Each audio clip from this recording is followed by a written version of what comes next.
एका गरीब मुलाची खरी प्रेमकथा आहे, ज्याने मानसीवर मनापासून प्रेम केलं होतं. आता प्रश्न पडतो की अजयचे खरे प्रेम मानसीला अजयच्या आयुष्यात परत आणू शकेल का? दोन मुले, एकाचे नाव वीर आणि एकाचे नाव अजय. या दोघांचेही एकाच मुलगीवर म्हणजेच मानसीवर प्रेम होते आणि मानसीलाही वीर आणि अजय दोघेही आवडले होते. पण पण प्रश्न असा आहे की मानसी वीर आणि अजय या दोघांशी लग्न करू शकत नाही. तिला दोघांपैकी एकाची निवड ही करावीच लागेल. त्यामुळे मानसीने ठरवले होते की जो तिला सुखी ठेवेल व पुढचे आयुष्य सुखाने ज्याच्यासोबत राहता येईल त्याच्याशीच ती लग्न करेल. जेव्हा मानसीने पाहिले की वीरकडे खूप पैसा आहे आणि तो श्रीमंत घरातील एक मुलगा आहे, तेव्हा मानसीने अजयला सोडले आणि ती वीरवर प्रेम करू लागली. कारण अजय गरीब मुलगा होता आणि त्याच्याकडे गरिबीशिवाय दुसरे काहीही नव्हते. एक दिवस मानसीने अजयला फोन केला आणि म्हणाली की मी तुझ्यावर प्रेम करत नाही. तेव्हा अजयने कारण विचारलं. तेव्हा मानसी म्हणाली की तुझ्याकडे गरिबीशिवाय मला देण्यासाठी काहीही नाही. पण वीर एक श्रीमंत कुटुंबातील मुलगा आहे आणि पुढे जाऊन तो मला खूप आनंदी आणि खुश ठेवेल. त्यावर अजय म्हणाला, मी तुझ्यावर खरं आणि खूप प्रेम करतो. मानसी, मला सोडून तू जाऊ नकोस. माझ्याकडे पैसे नाहीत हे अगदीच खरं आहे, पण मी तुझे आयुष्य प्रेमाच्या आनंदाने भरून देईन. प्लीज मला सोडून जाऊ नकोस. त्यावर मानसी म्हणाली, पैशाशिवाय प्रेमाचे काय अस्तित्व असते? आणि अजून एक गोष्ट म्हणजे आजच्या नंतर मला कधीही भेटण्याचा प्रयत्न करू नकोस किंवा बोलण्याचा प्रयत्न देखील करू नकोस. त्यावर अजय म्हणाला की जेव्हा तू हे सर्व काही आता ठरवलेलं आहेस आधीच, तेव्हा मी तुला आता थांबवणार नाही. पण आज मी तुला एक गोष्ट सांगतो आहे. लक्ष देऊन ऐक. जर माझे प्रेम खरे असेल तर तू एक दिवस माझ्याकडे नक्की येशील. असे म्हणत अजयने फोन ठेवला. आता या गोष्टीला 6 महिने झाले होते. मानसी आणि वीरचे प्रेम हळूहळू गहिरे होऊ लागले होते. पण इथे मानसीच्या प्रेमात असलेला गरीब मुलगा अजय स्वतःवर नियंत्रण ठेवू शकला नाही. म्हणूनच तो रोज मानसीकडे जाऊन तिची विचारपूस करत असे, तिला पाहत असे, ती कशी आहे, तिला काही प्रॉब्लेम आहे का, असे नेहमी विचारायचा.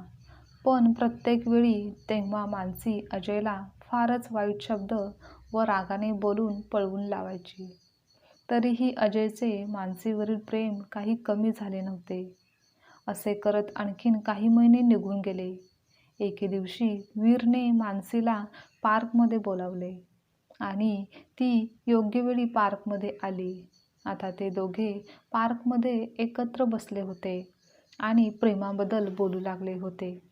तेव्हा अचानक वीर म्हणाला की आपण दोघे एकमेकांच्या जवळ का येत नाही? मानसी म्हणाली, याचा अर्थ काय? वीर म्हणाला, अर्थ, मला तुझ्याशी शारीरिक संबंध ठेवायचे आहेत. मानसी म्हणाली, वीर, तू हे काय बोलत आहेस आणि का? लग्नाआधी मी हे असं काहीही करणार नाही. तेव्हा वीरने मानसीला खूप विनंती केली, पण मानसीने वीरचा एकही शब्द ऐकला नाही व ती तेथून निघून गेली. पण त्यापुढे जेव्हा केव्हा ते भेटायचे तेव्हा वीर पुन्हा पुन्हा तिला तेच सांगत असे. पण प्रत्येक वेळी मानसी नाही म्हणत होती. मानसीने त्याला खूप समजावण्याचा प्रयत्न देखील केला होता, पण ते होऊ शकले नाही. वीर काहीच ऐकत नव्हता. हे करत असताना आणखीन काही महिने, दिवस जातात. जसजसा वेळ निघून जातो तसतसे वीर वेगवेगळे बहाणे करून मानसीचे मन वळवण्याचा प्रयत्न करत होता. आता वीरचे हे असे पुन्हा पुन्हा तेच तेच बोलणे ऐकून मानसीला आता जास्तच राग आला होता. एके दिवशी मानसीने वीरला सांगितले की जर तुला माझ्याशी शारीरिक संबंध ठेवण्याची इतकीच इच्छा असेल तर माझ्याशी लग्न कर आणि त्यानंतर तुझ्या मनात जे येईल ते तू कर. तेव्हा मी तुला काहीही म्हणणार नाही. त्यावर वीर म्हणाला, माझ्या प्रिये, मी आत्ता तुझ्याशी लग्न नाही करू शकत आणि काही दिवसांनी मी तुझ्याशी नक्की लग्न करेन.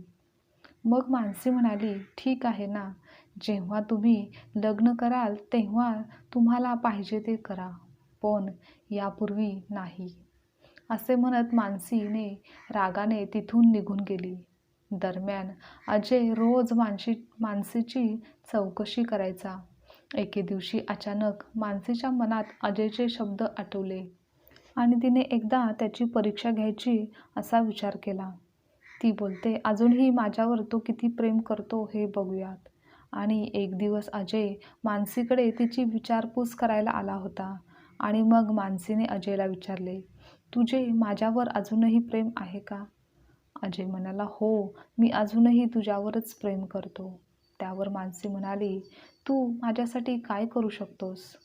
अजय म्हणाला, मी तुझ्यासाठी सर्व काही करू शकतो आणि तुझ्यासाठी माझा जीवही देऊ शकतो.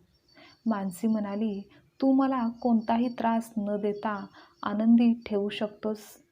अजय म्हणाला, मी तुला किती आनंद देऊ शकेन हे मला माहिती नाही, पण तुझ्यावर जेवढं प्रेम आहे त्यापेक्षाही अधिक समाधानी आयुष्य देण्याचा मी प्रामाणिक प्रयत्न करेन. अजयचे बोलणे ऐकून मानसीने शांतपणे विचार केला आणि म्हणाली, अजय, ऐक, मी आत्ताच तुझ्याशी शारीरिक संबंध ठेवणार आहे आणि त्यानंतर तू माझ्या आयुष्यातून कायमचा निघून जाशील आणि माझ्यासमोर कधीच येणार नाहीस, कारण की मग तुला माझ्याकडून सर्व काही मिळालेलं असेल. मग तुला माझी गरज भासणार नाही ना. मानसीचे हे विचित्र बोलणे ऐकून अजय म्हणाला, माझे तुझ्यावर प्रेम आहे मानसी, तुझ्या शरीरावर नाही. आणि जर हे सर्व करायचंच असेल तर ते लग्नानंतरही होऊच शकतं ना. पण त्याआधी हे तू बोलू नकोस, मला कोणतेही पाप करायचे नाही.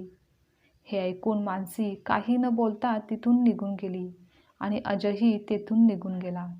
इकडे रात्री वीरने मानसीला आवाज दिला, पण तिने काहीच प्रतिसाद दिला नाही. ती अजयचाच विचार करत होती. अजयचे बोलणे ऐकून मानसीला खूप आश्चर्य वाटले, कारण ती विचार करत होती की माझा नकार असूनही वीर माझ्यासोबत रोज हे असेच बोलतो. माझ्या भावनांचा, मनाचा विचार तो कधीच करत नाही. माझ्या स्वाभिमानाची देखील त्याला काळजी नाही. अशा मुलासोबत लग्न करून मी खूप मोठी चूक करणार होते. पण वेळीच मला सर्व गोष्टी लक्षात आल्या, हे चांगलंच झालं. त्यानंतर काही दिवसांनी मानसीने अजयला बोलावून घेतलं व एकमेकांशी बोलून घरातील मंडळींच्या उपस्थितीत लग्न केलं व आता दोघेही खूप खुश आहेत. अजयने मानसीला सांगितले, बघ, मी तुला सांगितलं होतं की माझे प्रेम खरे असेल तर तू मला एक दिवस नक्की भेटशील आणि आज अगदी तसेच घडले आहे. एका गरीब मुलाच्या खऱ्या प्रेम कथेत तुम्ही खऱ्या प्रेमाची ताकद पाहिली असेल.